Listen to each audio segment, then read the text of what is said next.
What's going on, boys? NealGuides here. Welcome back to another video. Now, Sergio Busquets. Now, I'll be honest. First impression, I didn't think you really needed a review of this guy because I think people know my opinions generally. But you know what? He's actually not that bad of a card. Now, bear with me.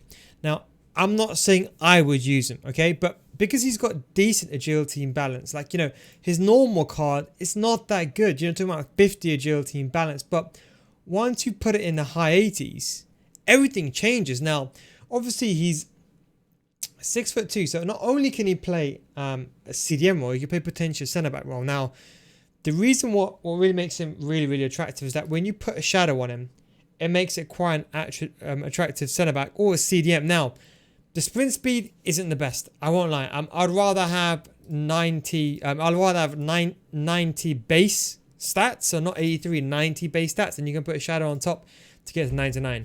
The base stats are obviously the most important. His acceleration isn't the best. That is probably the only issue. So the shadow is probably what you're going to need. Now, the agility and balance is actually not that bad, and his finishing is not that bad, and neither is his positioning. So I think high medium, I think he's a good CDM. If you got a La Liga team, if you got the best of Barcelona, you got a Spanish team, you got the likes of Puyol, and you're trying to go with a Barcelona team, a Legends team, I think he's a good card. Now, his dribbling is actually really good. The agility and balance really puts him above the rest, a cut above the rest, compared to his terrible, was a diabolical 50.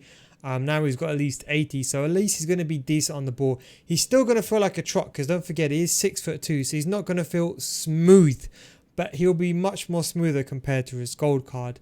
So I think once you put a shadow on him, you get his, even like his base stats, you put his shadow on him, you get his defensive stats up. He looks really good. Now, realistically, not everyone's going to be getting him on 10 chemistry. Not everyone's got a La Liga team, but on 8 chemistry, he's not too bad either. The acceleration does put me off a bit, but I think you can play either a centre-back or a CDM role. Defensive stats, he's up there. He's up there with his pace. His dribbling is actually not that bad, as I mentioned. Good agility and balance. Physicality is really good. Lacks the jumping, but jumping is not important. But his passing is what's really good. Curve isn't that good, which I think curve is somewhat important this year, because now, of course, passing takes an amalgamation of all the passing stats. But his vision, short passing and long passing are good. So he's a good distribution player. So even in the 5-3-2, I think he can play that CDM role very well. Now, he is 3-star. If he was 4-star, of course, it would be better. Traits, he is team player, which basically means nothing. So would I say do him? You know what? For 173k, if you've got the fodder for him and you're a Barcelona fan, then I'll say why not? You got nothing to lose. That's kind of the way that I look at it. So if you are considering, I would say do it. But I think he's actually a pretty decent player. This is kind of my opinion on Busquets. So do him if you like Busquets. Otherwise, realistically speaking, from my meta perspective, I would say you ideally want someone who's a bit faster, but he's still a good card.